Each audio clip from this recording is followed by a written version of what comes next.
네, 오늘 본문 말씀을 통해서 우리 흔들리지 않는 믿음 생활이라는 제목으로 함께 하나님 말씀을 생각해 보도록 하겠습니다. 신학대학교를 처음 입학을 하면 신학교마다 무엇을 하냐면 개강수련회라고 수련회를 갔습니다. 1학년 1학기에 딱 처음 학교를 가면 다들 누가 누군지 모르잖아요. 그 수련회에 가면 하는 게 서로 친해지는 과정이 있는 거예요. 자기 소개도 하고 무슨 일을 했고 뭐 이런 소개를 서로 전사님들끼리 이제 하는 거죠. 이제 그러다 보면은 자연스럽게 나오는 질문이 있습니다. 그 질문이 뭐냐면 당신은 어떻게 이 목회의 길을 선택하셨습니까? 당신은 어떻게 부름받아 이곳에 와 있습니까? 이런 질문들을 자연스럽게 하게 돼요. 저도 이제 그런 질문을 받았고 또 그런 질문들 나누는 것을 들었는데 저희 동기가 한 100여 명 정도 있었는데 그분의 되게 연세가 많으신 분도 막 계셨어요. 그러니까 사업하시고 그리고 어디 교수이시고 뭐 그런 분들 이제 늦게 이제 신앙을 하러 오신단 말이죠.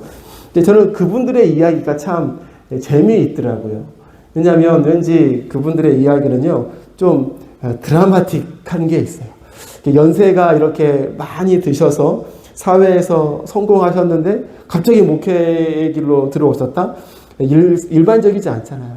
이야기를 들어보면 어떤 분은 사업이 잘 나갔는데 또 실패를 하셨고 또 어떤 분들은 갑자기 가정에 막힘을 당했는데 옛날 어렸을 때 하나님께 내가 목회자 하겠습니다 라고 서원했던 그 기도가 생각이 나가지고 지금이 땐가이보다 하면서 이렇게 신학교 오신 분도 계시고 참 여러 가지 이야기들을 들을 수가 있었어요. 근데 그때를 생각해 보면 많은 다른 재미난 이야기들도 많이 이제 있었지만 한 형의 그런 선배는 아니 동기인데 형이니까 한 형님의 나눔이 기억이 납니다.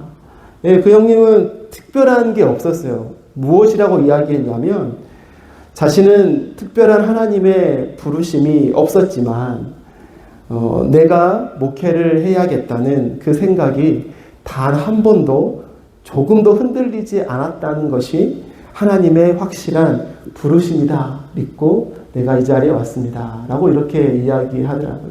자기가 목회를 해야 되겠다라는 그 주신 마음이 지금 살아오면서 한 번도 흔들리지 않았다. 이것이 어떠한 체험보다도 더 값진 하나님의 부르심이다. 자기는 생각한다. 라고 이렇게 이야기를 하더라고요.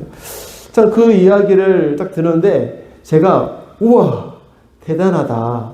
멋지다. 멋있다. 이런 생각이 들었어요. 왜 그러냐면 저랑 비교가 많이 됐거든요.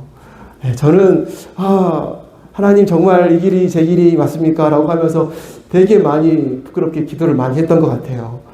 금식도 하고 또 군대 가가지고 출퇴근하면서 늘 교회 가서 하나님 제가 신학하는 게 맞습니까? 기도하고 또 옆에 계신 목사님들에게 목사님 저 신학하려고요 라고 말하면 꼭 그분들이 저에게 이런 책을 주셨어요. 김남준 목사님이 쓰신 책인데 자네 정말 그 길을 가려나 이런 책이 있거든요. 이런 책을 꼭 주시면서 꼭 읽어봐. 하나님 제 길이 아닌가요?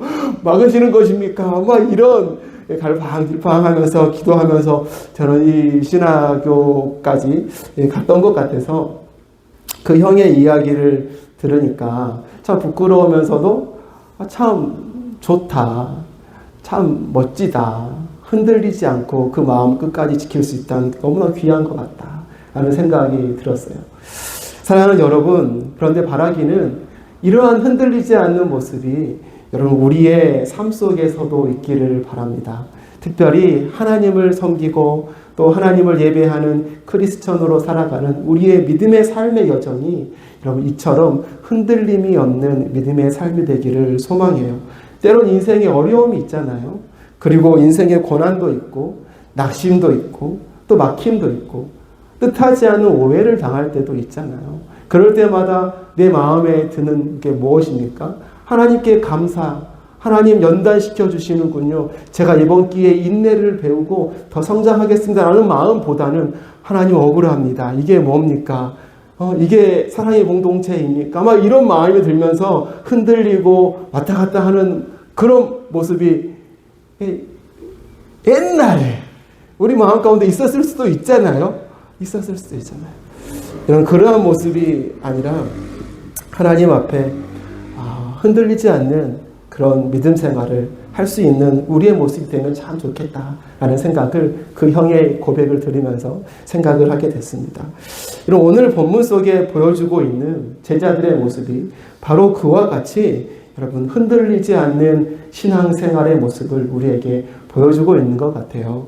오늘 사도행전 5장의 말씀을 쭉 읽다 보면 5장까지 왔는데 오순절날 성령이 마가의 다락방에 강력하게 임하였죠. 그리고 성령의 권능으로 이 사도 제자들이 힘있게 어떻게 하나님의 복음을 외치고 예수 그리스도의 부활을 막 증거했어요. 그렇게 초대교회가 막 부흥하고 불같이 일어났습니다. 수많은 사람들이 그 제자들을 따라오고 그 제자들이 있는 곳으로 몰려왔어요. 그 소문이 쫙 퍼졌겠죠? 그 인기가 상승한 거죠. 베드로, 와, 유명해진 것입니다. 이런 그것들을 보고 있던 제사장들과 사두개인들의 마음이 어땠냐면요. 질투하고 시기하는 마음이 그들 가운데 있었던 거죠. 그래서 그들을 잡아서 가두었지 않습니까? 그 협박했죠. 예수 그리스도의 이름으로 어떤 일도 하지 마. 협박을 했단 말이에요. 그리고 풀어줬어요. 근데 그 협박을 받은 제자들이 이제는 복음 전하지 말아야지 라고 하지 않고 더 힘있게 기도하면서 복음을 전했다는 것이죠. 그렇게 초대교회는 더 힘있게 교회는 능력이 넘쳐나게 부흥하고 있었어요. 심지어 사람들 가운데 베드로라는 사람, 베드로 사도의 그림자만 나에게 덮여도 내 질병이 다 낫는다. 이러한 소문이 날 정도였으니까요. 그러니까 예루살렘에 있는 사람들뿐만이 아니라 예루살렘 부근에 있는 모든 사람들이 막 제자들에게 몰려왔던 것이죠. 그리고 몰려온 모든 사람들이 나음을 받고 고침을 받는 놀라운 일들이 일어났던 것입니다. 여러분 그 모습을 보고 있던 제사장들과 사두개인들이 마음이 어떻겠습니까? 17절부터 18절 보면 이렇게 되어 있어요. 대제사장과 그의 지지자들은 사두개파 사람들이 모두 시기심이 가득 차서 들고 일어나 사도들을 잡아다가 옥에 가두었다. 여러분 시기심이 일어나서 그들을 다시 붙잡은 거예요. 다시 잡아가지고 그들을 가둔 것입니다. 여러분 이제 이 제자들에게 어떠한 일이 그들 가운데 있을까요? 첫 번째 잡혔을 때 너 그렇게 하면 가만 안 둔다. 협박했잖아요. 이제는 그 협박이 현실이 될 타이밍이 된 거예요. 제자들 가운데 우리 이제 맞겠네? 이제 고난이 있겠네? 여러분 생각이 왜 없었겠습니까? 나중에 오늘 본문 보다 보면요. 실제로 채찍질도 당합니다. 어려움을 당하게 된 거죠. 어려움뿐만이 아니라 더 나가면 목숨을 잃을 수 있는 그런 위기 가운데 놓이게 된 거죠. 근데 여러분 이러한 위기 가운데서 있음에도 불구하고 제자들은요. 흔들리지 않는 그들의 믿음의 모습을 우리에게 꿋꿋하게 보여주고 있다는 것입니다. 사랑하는 여러분, 제자들은 고난 앞에서도 여러분 흔들리지 않는 믿음의 모습을 보여주고 있습니다. 여러분 그것이 어떻게 가능했을까요? 오늘 제자들의 모습을 통해서 흔들리지 않는 믿음 생활의 비결을 우리가 한번 찾아보고 생각해보는 이 시간이 되기를 소망합니다. 그렇다면 흔들리지 않는 믿음 생활의 비결이 무엇이었을까? 여러분 첫 번째로는요. 바로 예수님께 믿음의 뿌리를 내렸다는 것입니다. 예수님께 뿌리 깊게 박혀있는 그들의 믿음, 여러분 이것이 고난 가운데 흔들리지 않을 수 있었던 그들의 승리의 비결이었던 것이죠. 30절 31절 말씀을 한번 같이 읽을까요? 자, 시작. 우리 조상들의 하나님은 여러분이 나무에 달아 죽인 예수를 살리셨습니다. 하나님께서는 이분을 높이시어 자기 오른편에 앉히시고 영도자와 구주로 삼으셔서 이스라엘이 회개를 하고 제사함을 받게 하셨습니다. 여러분 제자들을 잡아들인 제사장들과 사두개인은 동일한 말을 한 거죠. 계속해서 예수님의 이름으로 어떠한 일도 행하지 말아라. 예수님의 부활을 증거하지 말아라. 동일한 협박을 한 거예요. 특별히 이 예수님의 이 부활을 믿지 않았던 이 사두개인들은요, 더더욱 제자들의 말들을 믿을 수가 없었던 것이죠. 만약 그 일을 다시 이야기한다 그러면 정말 가만두지 않겠다라는 이야기를 또 했던 것입니다. 그러나 여러분, 이러한 협박과 고난 앞에서 제자들이 어떻게 해요? 흔들리지 않고 있습니다. 그들의 믿음을 버리지 않고 있습니다. 그 이유가 무엇인가요? 그의 견고한 믿음의 뿌리 때문이었습니다. 그들의 믿음의 뿌리가 어디에 박혀 있었는가? 바로 제사장들과 사두개인들이 부정하는 예수님께 그들의 믿음의 뿌리가 견고히 박혀 있었던 것이죠. 오늘 읽었던 말씀에서 본 말씀처럼 그들은 이제 확신을 하고 있었어요. 예수 그리스도가 하나님이시다. 예수 그리스도는 하나님의 아들이시다. 그리고 예수 그리스도는 분명히 부활하신 우리의 구주이시고 구원자이시다.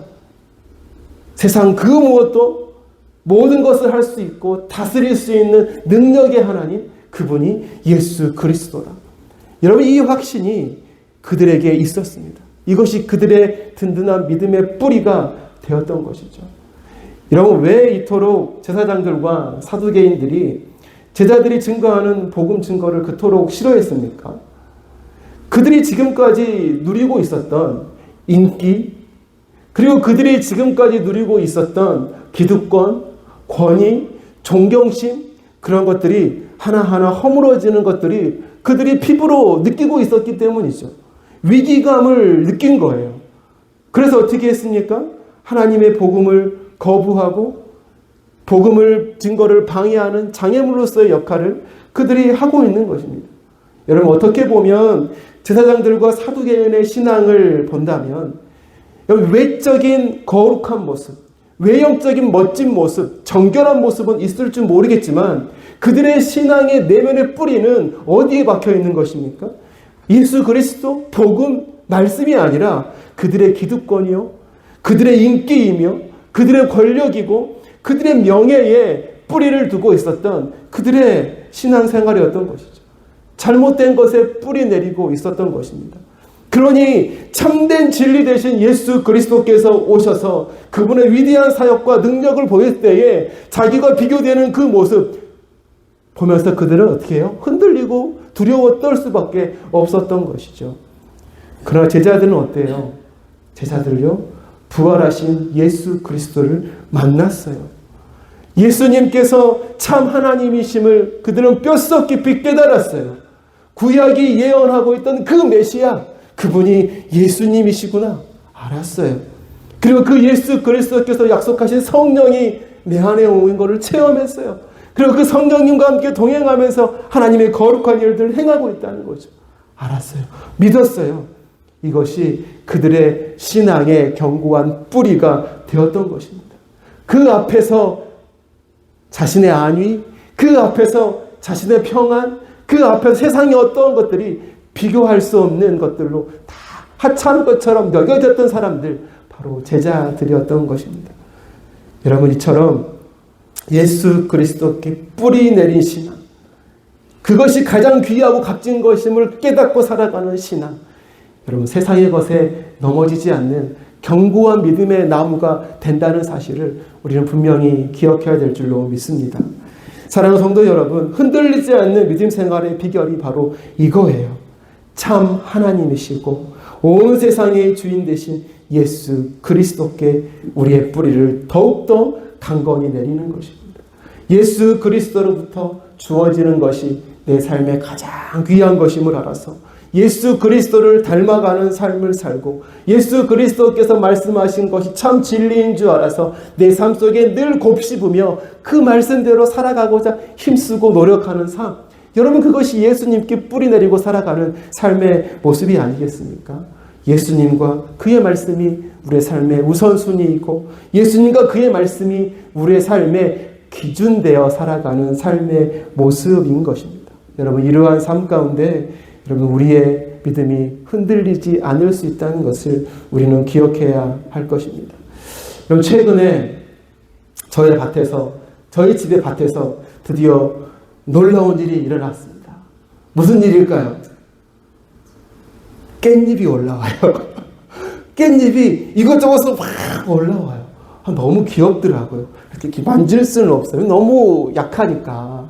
너무 약해서 이게 굵은 빗줄기에도 바람이 많이 불면 휘청휘청 쓰러지고 뽑힌 애들도 있더라고요. 뿌리가 약하니까요. 그래서 그것을 보면서 아이고야 좀 잘 자랐으면 좋겠다. 잘 자라면 내가 맛있게 먹을게. 막 이렇게 하고 있었단 말이에요. 그런데 웬일입니까? 다음날 가슴 아픈 일이 생겼습니다. 옆집 고양이가 저희 밭에 다녀갔습니다. 깻잎에게 고난이 닥친 거죠. 온 군데를 파헤쳤습니다. 어떤 애들은 짓밟히기도 했습니다. 어떤 애들은 안타깝게도 꺾여 있더라고요. 너무나 약하니까요. 견딜 힘이 없는 거죠. 뿌리가 깊이 박히지 않았으니까요. 쓰러진 거죠. 근데 여러분 이 깻잎 아시잖아요. 점점 커지면 어떻게 됩니까? 뭐 사람 키만큼 크지 않습니까? 그러면요 이런 걱정 안 해도 돼요. 고양이요 깻잎밭에 못 들어가요. 못 들어가요. 비가 아무리 와도 꺾이지 않는다는 것이죠. 제가 작년에 한번 그거를 뽑으려고 했는데 안 뽑히는 거예요. 그래서 삽으로 진짜 힘들게 파냈다니까요. 그럼 무슨 차이입니까?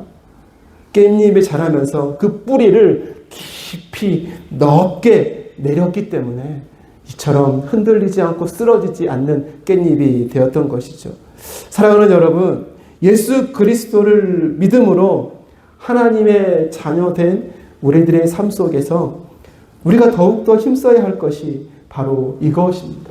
더욱더 예수님께 우리의 믿음의 뿌리를 더 깊이 내리는 것입니다. 그분의 말씀, 그분의 삶을 본받아 살아가는 삶을 살아가는 것입니다. 예수님의 말씀이 우리의 삶의 기준이 되어서 살아가는 것입니다. 예수님만이 우리의 영혼을 살릴 수 있음을 믿고 예수님만이 우리의 삶을 책임지시는 분이심을 확신하고 신뢰하며 살아가는 것입니다. 그렇게 예수님께 우리의 믿음 생활의 뿌리를 깊이 내릴 때요. 세상의 시험도 세상 사람들의 말과 시선과 평가도 결코 우리를 흔들 수 없다는 사실을 우리는 분명히 기억해야 될 줄로 믿습니다. 우리 마지막으로 오늘 두 가지만 함께 나눌 텐데요. 흔들리지 않는 믿음 생활의 비결이 무엇인가? 둘째로는요. 바로 믿음의 방향성이 선명해야 한다는 것입니다. 흔들리지 않기 위해서는요. 믿음 생활의 방향성이 분명해야 한다는 거예요. 우리 32절 말씀을 한 절인데 함께 읽겠습니다. 시작. 우리는 이 모든 일의 증인이며 하나님께서 자기에게 복종하는 사람들에게 주신 성령도 그러하십니다. 아멘. 여러분 열심히 복음을 전하고 예수님의 부활을 증거하는 제자들을 사두개인과 제자들은 잡아서 가두었습니다. 예수 그리스도의 이름으로 무엇도 하지 말라고 협박했죠. 또 매를 맞고 죽을 수 있는 위기 가운데 있었어요. 그러나 그들은 결코 이 예수 그리스도의 명령, 복음을 전하는 그 일을 멈추지 않았습니다. 제자들은 뭐라고 이야기했습니까? 29절 말씀에 보니까 이렇게 이야기하고 있는 거예요. 너 복음 전하지 마. 예수 그리스도의 이름으로 아무것도 하지 마. 라고 이야기할 때에 그들의 말은 사람에게 복종하는 것보다 하나님께 복종하는 것이 마땅합니다. 라고 이야기를 하고 있는 거예요. 여전히 네가 때릴지언정 협박할지언정 나는 너의 말을 듣지 않고 여호와 하나님의 말씀에 순종하는 믿음의 길을 내가 걸어가겠다 이야기하고 있는 것이죠. 어떻게 제자들은 이처럼 흔들리지 않고 믿음의 길을 굳건히 한 번에 선택할 수 있었을까요? 그것은 그들이 너무나도 선명하게 그리고 너무나도 분명하게 그들이 달려가야 될 삶의 길이 무엇인지 알고 있었기 때문이에요.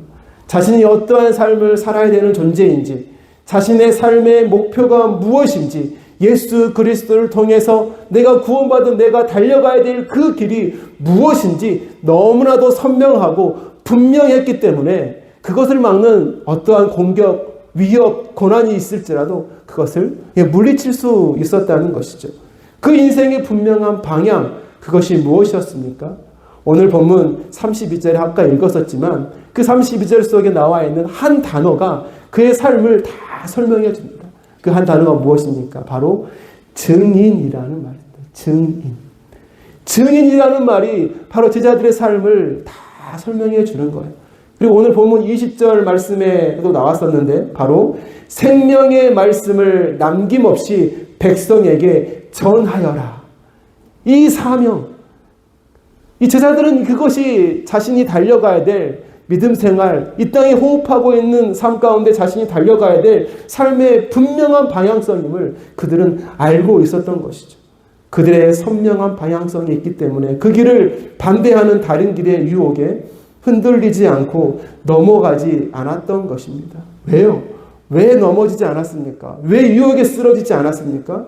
자신이 가야 될 길이 너무나도 선명하고 분명했기 때문이에요. 여러분, 믿음의 사람으로서 어떻게 살아가야 하는가? 그 삶이 너무나도 분명하고 선명한 사람은요, 흔들리지 않습니다. 쓰러지지 않는 거죠. 세상의 선택과 조건과 많은 환경 속에 믿음의 사람으로서 살아가는 삶의 모습과 청사진이 분명한 사람은요, 유혹에 넘어지지 않고 하나님 말씀이 원하시는 대로 걸어갈 수 있게 되는 것입니다. 근데 반대로 어때요? 분명한 믿음의 방향성을 가지고 있지 않을 때 우리는 혼돈되고 흔들리는 삶을 살 수밖에 없음을 우리는 기억해야 하는 것입니다. 그렇기에 믿음의 방향성을 갖는 것, 여러분 너무나 중요한 것입니다. 여러분, 덴마크에서 어떠한 사람을 구했습니다. 구직한 거죠. 어떤 사람을 구인한 거죠. 사람을 찾았어요. 한 직장이거든요. 2년 동안 만기 근무를 쭉 하면 그 사람에게 일시금으로 10억을 주는 직업이었습니다. 10억. 많지 않습니까? 2년 동안 딱 끝나면 10억을 딱 현찰로 주는 거예요. 그런 직장이 있더라고요. 일주일에 근데 한 번씩 헬기로 필요한 것들 갖다 주는 거예요. 근데 휴가가 없어요. 2년 동안. 안타깝게 휴가는 없어요. 휴가 없고 컴퓨터는 있는데 인터넷이 안 돼요. 컴퓨터에 인터넷이 안 돼. 핸드폰은 갖고 와도 되지만 데이터가 안 잡혀요. 네?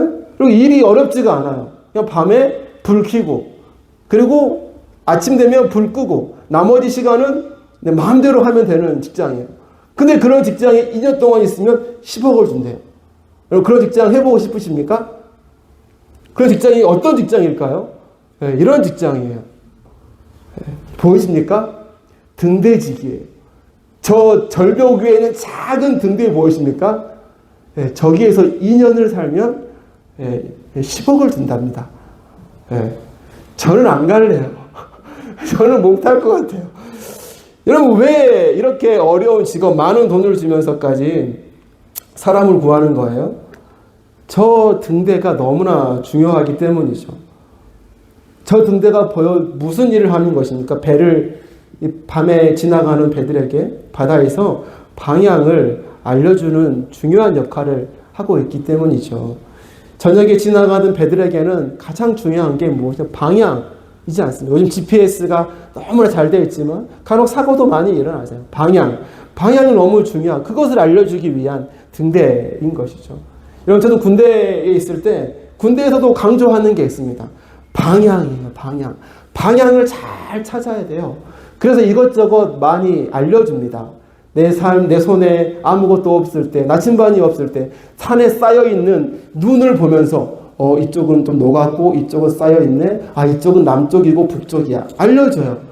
아무것도 없을 때 이 쭉 자라있는 나무를 보면서 나무 가지가 쭉 뻗쳐있는 걸 보면서 이쪽이 남쪽이고 이쪽이 북쪽이네. 하늘의 별을 보면서 방향을 볼 수 있도록 알려줘요. 나무 단면 나이테를 보면서 이쪽이 남쪽이구나 북쪽이구나 알려줘요. 여러분, 아무리 내 손에 지도가 있다고 해도요, 방향을 잘못 잡으면 잘못된 길로 갈 수밖에 없는 거예요. 서울로 가야 되는데 평양으로 갈 수도 있는 거예요. 내 손에 지도가 있어도 방향을 잘못 잡으면. 여러분, 분명히 방향을 잡는 것 너무나 중요한 것입니다. 어떤 방향으로 가는 것이 생명의 길인지, 어떤 방향으로 가는 것이 멸망의 길인지 여러분 분별할 수 있어야 하기 때문이죠. 여러분, 우리의 신앙생활, 우리의 믿음 생활도 동일합니다. 믿음의 사람으로서 믿음의 방향성을 우리는 분명히 가지고 있어야 되는 거예요. 그 방향성이 희미할 때 그 삶의 위기가 닥치게 되는 것입니다. 흔들리게 되는 것이죠. 여러분, 마태복음 6장 32절부터 33절까지의 말씀이 있습니다. 그러므로 무엇을 먹을까, 무엇을 마실까, 무엇을 입을까 하고 걱정하지 말아라. 이 모든 것은 모두 이방 사람들이 구하는 것이요, 너희의 하늘 아버지께서는 이 모든 것이 너희에게 필요하다는 것을 아신다. 너희는 먼저 하나님의 나라와 하나님의 의를 구하여라. 그리하면 이 모든 것을 너희에게 더하여 주실 것이다. 아멘. 믿음의 사람의 삶의 방향이 무엇입니까? 우리의 시선이, 우리의 방향성이 어디를 향해야 되는 것입니까? 무엇을 먹을까? 무엇을 입을까? 어떻게 하면 부자가 되고, 어떻게 하면 사업이 번창을 하고, 어떻게 하면 내 자녀들이 성공할 수 있을까? 그것이 우리의 믿음 생활과 신앙 생활의 방향이 되면 안 된다는 것이죠. 하나님이 우리에 다 필요한 거 다 안다는 거예요. 근데 우리가 그것을 쫓아가면 안 된다는 것이죠. 그것의 믿음 생활의 방향성이고, 그러한 삶의 믿음 생활의 전부가 된다면 안타까운 삶이다 말씀해주고 있는 것이죠. 오히려 우리가 무엇을 먹을까, 무엇을 입을까, 그것을 향해서 우리의 믿음 생활을 하는 것이 아니라 도리어 그것을 내려놓고 우리가 먼저 바라보고, 우리가 먼저 강구하고, 우리가 먼저 바라봐야 될 방향이 있다는 것이죠. 하나님의 나라, 하나님의 의, 하나님의 뜻, 하나님의 영광. 믿음의 사람은 이것을 바라보며 나아가야 된다는 것입니다. 이 방향성에 해가 되는 모든 것들이요, 여러분, 걸러내게 되어 있는 것이죠. 여러분, 가끔 사업을 새롭게 시작하는 사업장에서 가끔 개업감사 예배 이렇게 드리는 경우가 있지 않습니까? 개업감사 예배. 사업장 오픈하면서 개업감사 예배를 드리는. 여러분, 왜 예배 드리는 것입니까? 또 가끔 어떤 분들은 이사 가요. 그 이사하셔서 집으로 옮겨서 이사 감사 예배를 드리는 경우도 종종 많이 봤어요. 왜 이사 감사 예배를 드리는 거예요? 그 마음속에 하나님, 이 사업장에 복이 넘치도록 복 빌어주십시오 라고 예배 드린다면 여러분, 잘못된 것이죠. 복 빌어주기 위해서, 복 빌어주기 위해서, 복 받기 위해서 예배 드리는 게 아니잖아요. 어려운 상황 속에서 나에게 새로운 사업장을 허락하여 주신 하나님께 감사하는 마음으로 예배 드리는 거, 개업 감사 예배 아닌가요? 그 사업장이 잘 되건 못 되건 이건 다른 문제인 거예요. 하나님께서 이 땅에 나그네 된 삶, 우리의 삶 가운데 노년에 편하게 쉴 수 있는 안락하고 좋은 집을 나에게 허락하여 주셨어. 그 하나님의 은혜가 너무나 감사해서 이사 감사 예배 드리는 것이죠. 여러분, 우리의 시선, 우리의 생각이 무엇을 먹을까, 무엇을 입을까, 이것을 쫓는 세상 사람들과 생각과 똑같다면 여러분, 우리의 믿음의 방향성을 틀어야 되는 것입니다. 하나님의 나라, 하나님의 뜻, 하나님의 영광이 우리의 삶의 정중앙에 있도록 우리는, 여러분, 군대는 클리크 조정한다고 하는 방향을 조정해야 하는 것이죠. 사랑하는 여러분, 우리는 하나님의 나라, 하나님의 영광, 그리고 복음의 확장이라는 분명한 믿음 생활의 방향성을 가지고 있어야 합니다. 그럴 때 하나님의 뜻과 영광을 등지게 하는 유혹들에 우리는 넘어지지 않게 되는 것입니다. 왜냐하면 우리가 갈 길이 너무나 명확하기 때문에요. 세상 사람과 타협하지 않고 흔들리지 않을 수 있다는 것입니다. 이처럼 우리가 믿음 생활의 선명한 방향성을 살아감으로 흔들리지 않는 믿음 생활을 하나님 앞에 살아가는 우리 모두가 되시기를 간절히 소망합니다. 말씀 맺겠습니다. 오늘은 흔들리지 않는 믿음 생활이라는 제목으로 함께 말씀을 나눴습니다. 흔들리지 않는 믿음 생활의 비결 두 가지 무엇이었습니까? 예수님께 믿음의 뿌리를 깊게 내려야 된다. 그리고 두 번째로는요, 믿음의 방향성을 우리가 분명히 명확히 해야 한다라고 했습니다.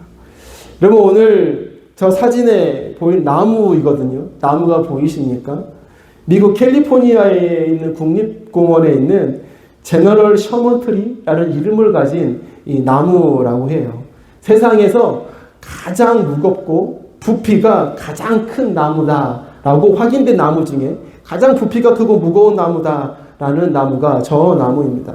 저 나무의 높이가요, 약 80 84m 된대. 84m. 한 25층 건물 높이인 거예요. 그리고 저 나무의 무게가요, 1380톤. 1380톤 정도 된다라고 추정을 해요.